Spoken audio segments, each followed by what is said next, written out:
Welcome to Breaking News to Trading Moves. Glad to be here for this one. Yeah, I'm your host, and today we are looking at a headline that, on the surface, might just seem like routine corporate housekeeping. Right, just a major oil company selling off some acreage. Exactly. But if you actually look closer, this specific transaction is essentially a roadmap. It tells us exactly where the energy sector is heading in 2026. We are focusing on ConocoPhillips today. The ticker is COP. You are spot on. We really aren't just talking about a land sale here. We are talking about a major market signal. Yeah. When a company the size of ConocoPhillips decides to move pieces around on the board, it tells us something critical about their internal view of the future. It tells us about the cost of capital and really the value of a barrel of oil that hasn't even been drilled yet. Let's get the actual headline on the table right away so everyone listening is oriented. ConocoPhillips is exploring a sale of assets in the Permian Basin. The Delaware side, specifically. All right, the Delaware Basin. And the price tag being floated around the market right now is $2 billion. Now, to the uninitiated, $2 billion sounds like a massive number. It does. But for a company with a market cap well over $100 billion, is this actually a major event for them? Well, that is the exact right question to start with. In terms of their total enterprise value, no. $2 billion is not going to make or break their quarter. Right.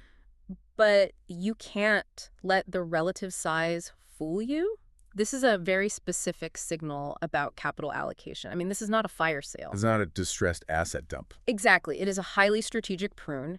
They are looking at their massive portfolio and saying, you know, these specific acres right here are worth more to someone else than they are to us. And our mission today is to figure out exactly why they think that. And then, more importantly, for you listening, we need to figure out who wins and who loses when that $2 billion actually changes hands. Because the Permian is effectively a closed system at this point. Every single acre sold is an opportunity for one player and a direct threat to another. Precisely. We need to identify the winners, the losers, and lay out the exact trade scenarios. Let's start with part one, the deal specifics. Mm-hmm. What exactly is COP putting on the auction block?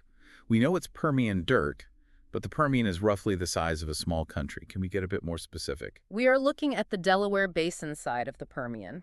Okay. Geographically, that is the western lobe. If you look at the geology there, it's complex, it's deeper, it's under much higher pressure, and it's generally oilier than some parts of the Midland Basin to the east. Got it. But the actual provenance of these assets is what really matters here. These are not assets that Conoco discovered themselves recently through exploration. These are legacy pieces. Legacy meaning like leftovers from past deals. Yeah, think back to the Concho Resources acquisition. Oh, right. That was massive. That was a landmark consolidation event. When Conoco bought Concho, they swallowed an absolute whale, and they also picked up assets from Shell a few years back. Right, the Shell Permian package. When you buy companies or packages of that size, you get their Tier 1 rock. The absolute best drilling locations. Right, but you also inherit their Tier 2 and Tier 3 inventory. You get the whole package. Okay, hold on. Let's clarify Tier 1 versus Tier 2 for the listener real quick. I assume Tier 1 is the stuff that practically prints money even if oil drops down to, say, $40 a barrel. Exactly. Tier 1 is your premier rock. It's thick, it's heavily pressurized, and it has the absolute best mix of crude oil versus natural gas and water. You drill it, and it pays back the capital in, what, 6 months? 6 to 9 months, easily. Now, Tier 2 might be a little thinner geologically. Maybe the rock is a bit tighter, so it requires more intensive fracturing. Or maybe it's just geographically isolated from the main high-capacity pipelines. So the transport costs are higher. Right. It makes money, absolutely, but it just doesn't make as much money as the Tier 1 stuff. So Conoco is looking at this inherited land, this patchwork of acreage, and thinking, we have so much Tier 1 rock elsewhere in the portfolio. Why are we holding on to this Tier 2 stuff? That is exactly the logic. It's what the industry formally calls portfolio streamlining. And if you look at the raw data, COP has been incredibly aggressive here. Have they? Oh, absolutely. In 2025 alone, they closed $3.2 billion in asset sales. Wow. $3.2 billion. That is a substantial amount of cleaning house. It is, and they are not done yet. Their stated corporate target is $5 billion in dispositions by the end of 2026. Okay. So if they execute this specific $2 billion sale, they are essentially crossing the finish line on that massive goal well ahead of schedule. Let me play devil's advocate for a second. Sure. If crude prices are hovering in a pretty decent profitable range right now, Why sell it all? Why not just sit on the land? It's not like the oil's going to spoil. It's been down there for millions of years. Well, that brings us to a crucial financial concept for these companies, which is capital recycling. Yes, the oil just sits there safely, but the capital you use to buy that land initially, that is trapped. Right. It is dead money sitting on the balance sheet. It's earning absolutely zero interest. Worse than zero, really, because it's actively dragging down their corporate metrics. Investors judge these E&P companies on return on capital employed, or ROCE. ROCE. Yeah. If you have $2 billion of land just sitting idle, your capital denominator is bigger, so your overall return percentage looks much smaller to Wall Street. So by selling it, you unlock that trapped cash and improve your metrics. Exactly. And once they unlock it, where does that $2 billion actually go? There is a very strict hierarchy in the energy sector these days. The old era of just drill, baby, drill at any cost is completely over. Thank goodness for the shareholders. Right. Now, it is the era of capital discipline. Destination number one for that cash is buybacks. They take that cash, go into the open market, and buy their own COP shares. Which reduces the overall share count. And artificially lifts earnings per share without having to pump a single extra barrel of oil. Which Wall Street absolutely loves. They adore it. It's guaranteed yield in a way.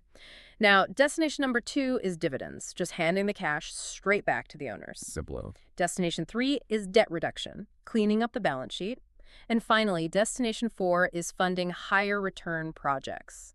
So reinvesting it, but only if the math works. Exactly.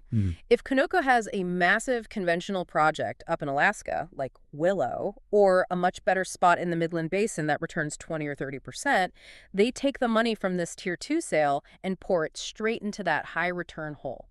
So they are trading a low return, stagnant asset for either a high return asset or for cash they can just give to you and me as shareholders. That is the playbook. That makes perfect sense for them internally. But let's zoom out a bit. Why does the broader market care about this specific transaction?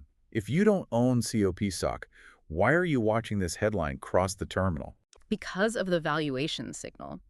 Think of the Permian Basin exactly like a residential neighborhood of houses. Yeah. If you own a house there, you don't really know exactly what your property is worth on any given Tuesday until the guy across the street finally sells his house. Comps. It's basically real estate comps. It's exactly real estate comps. This sale establishes a fresh mark-to-market for Permian acreage. Right.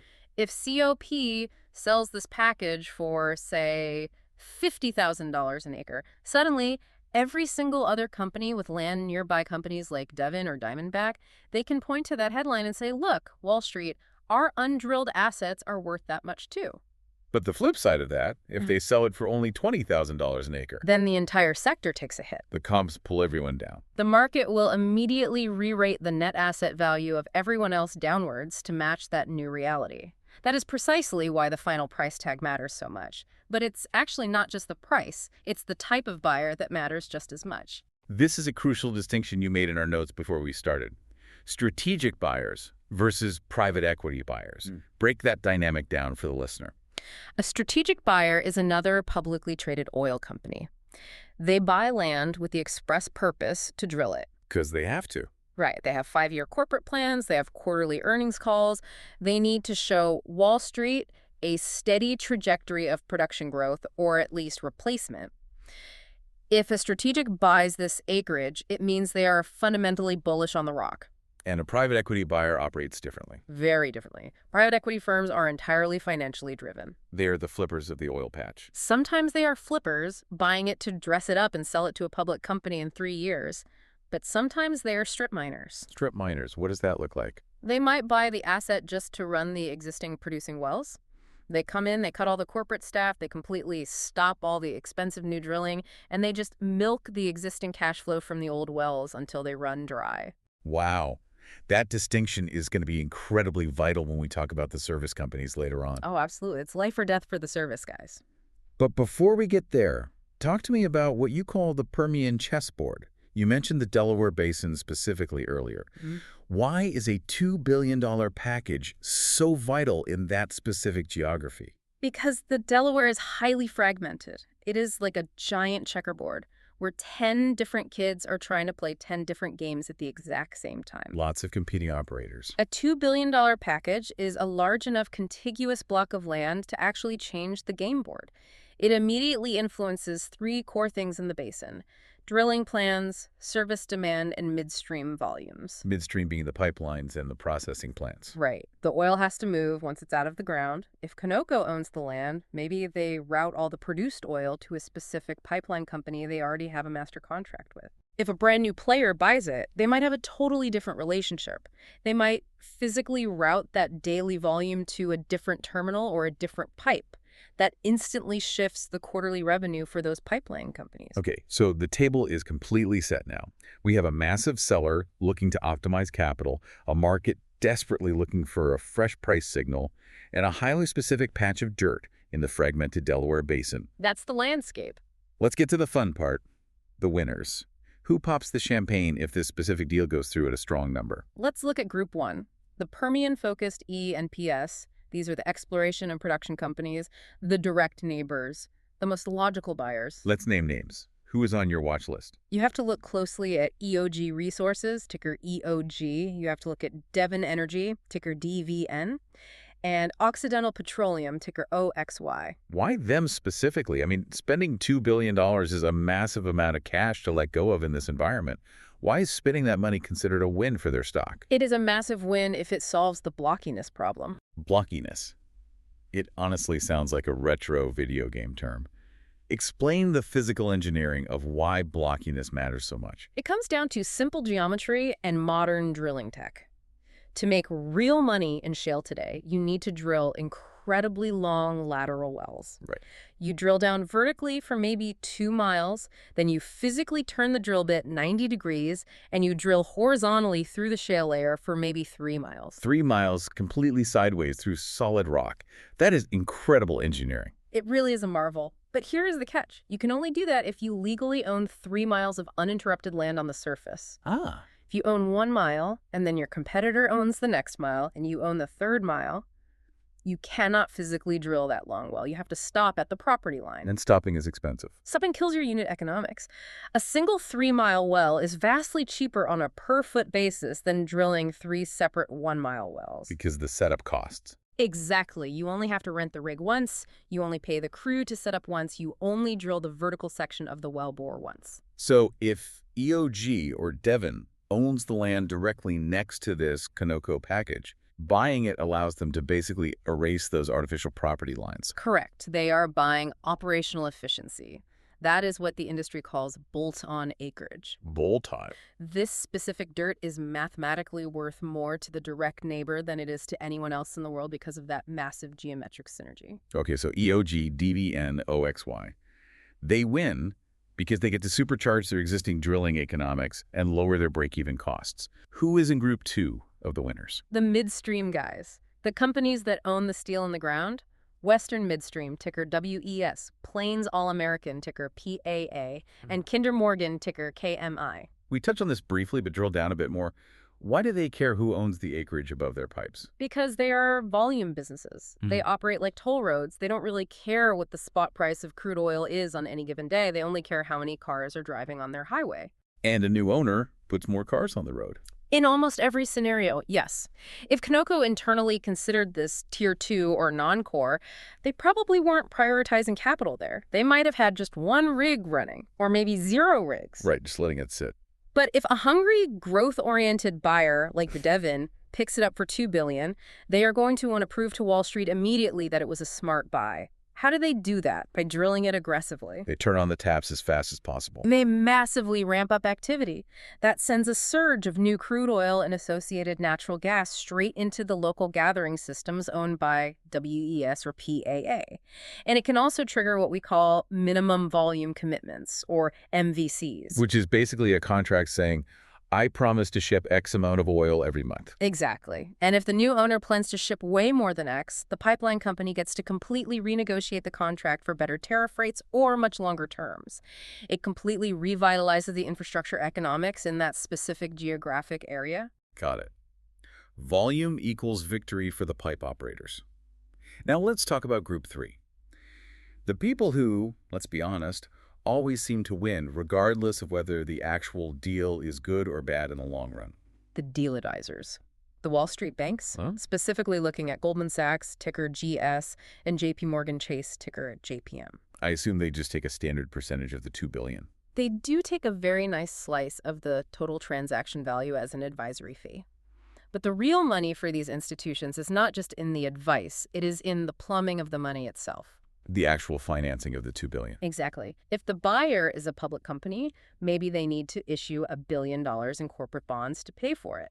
The bank steps in and underwrites those bonds for a hefty fee. Right. If the buyer is a smaller private equity-backed company, they might need what's called an RBL, a reserve-based loan. Explain the mechanics of an RBL for us. It is a highly specialized loan where the collateral isn't a factory or a skyscraper or cash flow. The collateral is the physical oil still sitting in the rock underground. How do you even value that? The bank hires petroleum engineers to scientifically value the proven reserves, and then they lend a percentage against that future value. It is a highly complex, specialized product, and massive commercial banks like JPM are the absolute masters of structuring it. So the banks essentially get the fee coming and going. They get paid to introduce the buyer and the seller, and then they get paid again to lend the buyer the actual money to close it. It's all about friction costs. It is a beautiful business model if you can get into it. All right, enough about the winners. Let's talk about the losers. Because in a finite market, if acreage prices go up, someone inevitably gets squeezed. Who is sweating bullets over this deal? The first group looking very nervously at this transaction are the competing public E and PS. Specifically, the operators who desperately need to buy inventory but are not the ones buying this particular package. Think of companies like APA Corp, ticker APA, or Marathon Oil, ticker MRO. Why are they considered losers here? It comes down to the scarcity premium. We mentioned earlier that this specific sale sets a valuation benchmark across the basin. The comps. Right. If this deal clears at a surprisingly high price per acre, suddenly the cost to acquire any remaining Permian land goes up for everyone else. So if APA was quietly planning to go shopping for land next year, the price tag on their target just jumped 20% overnight. Companies that are what we call short inventory, meaning they do not have enough high-quality drilling locations lined up to sustain production for the next 10 years, they are in a really tough spot. they're forced to act. They either have to severely overpay for land, which mathematically destroys their returns and angers their shareholders, or they just sit on the sidelines and watch their corporate inventory life slowly shrink to zero. They're damned if they do, damned if they don't. It often forces them to look at lower quality, riskier basins outside the Permian, or maybe attempt highly risky corporate mergers just to survive another decade. Wall Street punishes short inventory severely. Let's look at the oilfield service side. Group 2 of the losers. Now, we just said more drilling is great for pipelines. Why would a sale not be automatically good for the guys who own the actual drilling rigs? You listed Patterson-UTI, ticker PTEN, and Helmerich and Payne, ticker HHUP, as potential losers. This is the maintenance mode risk I mentioned earlier. It entirely depends on the identity of the buyer. If the buyer is private equity, watch out. Because private equity slashes operational costs. Private equity often runs what is called a cash harvest model in the oil patch. They buy the producing asset, and instead of keeping 3 expensive drilling rigs running to grow the overall production, they drop the rig count to 0. Wow. 0. They just manage the natural decline of the existing wells. So if you are Patterson-UTI and you currently have 2 of your rigs contracted on that Conoco land, You get a short phone call saying, thanks for your service, wrap it up, we don't need you on location next month. that is a direct, immediate hit to their fleet utilization rates. It is a massive hit. They operate on day rates, so an idle rig burns cash. And even if a public company buys the land, the service guys aren't totally safe. Public buyers often achieve synergies. And synergy is often just a polite corporate word for doing more with less. Exactly. If Devon buys the land to bolt onto their existing acreage, they might be able to physically drill the exact same amount of total wells with fewer rigs because they are operating much more efficiently without having to move the rigs as often. So in this weird twist, extreme efficiency is actually the enemy of the service provider who gets paid by the day. In a way, yes. Unless the total macro pie of drilling activity grows, higher efficiency inevitably shrinks the total slice of revenue for the rig contractors. Now, there is one more potential loser on your list, and it honestly surprised me. You listed the seller themselves, ConocoPhillips, ticker COP, as a potential loser. I did. We literally just spent 10 minutes talking about how smart they are for recycling dead capital. What gives? How do they lose? This is the bear case for the stock. It is all about the public narrative. Markets operate heavily on stories and perception. The positive story, the one management will pitch, is capital recycling. Right. The negative story, the one the short sellers will pitch, is inventory exhaustion. The idea that they are only selling because they're actually running out of good ideas elsewhere. Or that they know something highly specific about the underground rock that we don't. If institutional investors start to think, wait a minute, why is Conoco voluntarily selling prime Permian land when ExxonMobil, ticker XOM, is out there aggressively buying everything in sight? It creates a very stark contrast. Because Exxon just bought Pioneer Natural Resources for a massive premium. They are absolutely doubling down on the Permian. Exactly. So if Exxon is aggressively buying and Conoco is voluntarily selling, who is actually right about the basin's future? If the market collectively decides Exxon is the smart one in the room, Conoco looks like they are prematurely retreating. It makes them look weak. It raises immediate, tough questions about the true depth of their remaining global inventory. Analysts will start asking on the earnings call, are you selling the last of your good stuff just to make the quarterly cash flow look good? That is a harsh, cynical take. It is, but Wall Street can be incredibly cynical. COP management needs to tightly control that narrative by showing hard data that they have plenty of premium drilling locations left across their portfolio. So we have the complete setup, we have the likely winners, and we have the potential losers. Now, I want to get the listener a practical trade map. What are the specific news headlines they should be looking for on their terminal next week to know exactly which way this narrative is breaking? I see 3 distinct, highly probable scenarios playing out. Scenario A is what I call high price and discipline. Paint that picture for us. What does the press release say? The morning press release comes out. Conoco sells Delaware Basin assets for $2.5 billion. Okay, so a clear beat on the $2 billion rumor. That is a very high number. And in the exact same press release, in the very next paragraph, they announce, we are immediately increasing our existing share buyback program by $2 billion. So dollar for dollar, right back to the investors. Yeah. That is the absolute home run. That is the ultimate bull case. It aggressively validates the underlying asset value of the land.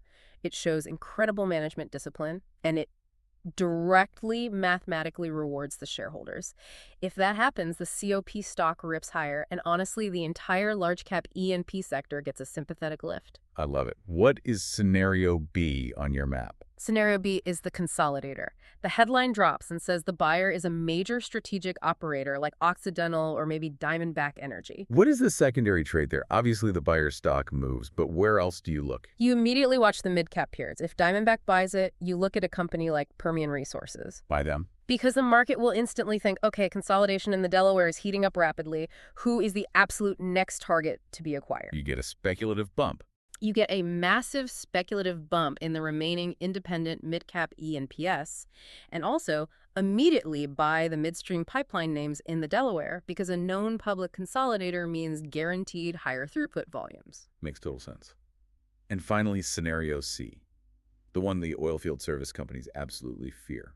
Scenario C is private equity. If the headline says the buyer is a firm like Global Infrastructure Partners or some new consortium of private capital funds, and the management quotes in the release are entirely about maximizing free cash flow and operational optimization. Which, as we established, is corporate code for we are firing the rigs and laying off the crews. Correct. If you see that specific language, you might want to seriously trim your portfolio exposure to the land drillers like HP or Patterson because it signals a definitive net drop in local drilling activity. It is absolutely fascinating how a single, localized transaction creates these massive, cascading outcomes across the whole economy. A $2 billion check is written in a boardroom, and suddenly, a pipeline company CEO in Houston is thrilled. A rig hand out in Midland, Texas might be worried about his job, and an investment banker up in New York is buying a new boat. That is the complex ecosystem of modern energy. It is all deeply physically connected. You pull a financial lever in a corporate boardroom, and the heavy steel gears literally turn on the drilling floor out in the desert. And that is exactly why we watch the ticker COP so closely. It is not just a stock you trade. It is a macro bellwether for the whole physical economy. Absolutely. You have to watch the final price, you have to watch the identity of the buyer, and you have to watch the stated use of the cash. Those 3 variables will tell you everything you need to know about the 2026 energy landscape. Let me throw one final provocative thought out there for the listener to mull over. What if the buyer isn't a domestic public company and it isn't private equity?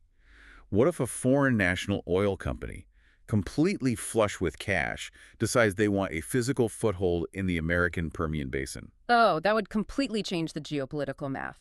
The regulatory hurdles would be massive, but the signal it would send about the value of American shale. It would rewrite the entire valuation model overnight. Something to think about. We have covered a massive amount of ground today. From the complex geology of the Delaware Basin all the way to the financial intricacies of reserve-based lending. It is a classic, perfect case study of how this industry actually works behind the scenes. It really is. Now, before we sign off, we absolutely need to do the required housekeeping. Right. This discussion is for informational purposes only. This is not financial advice or buy or sell recommendations. This is purely the opinion of the author and the speakers. Do your own diligence, people. Thanks for listening to Breaking News to Trading Moves. We will see you on the next one. Keep your eyes on the tape.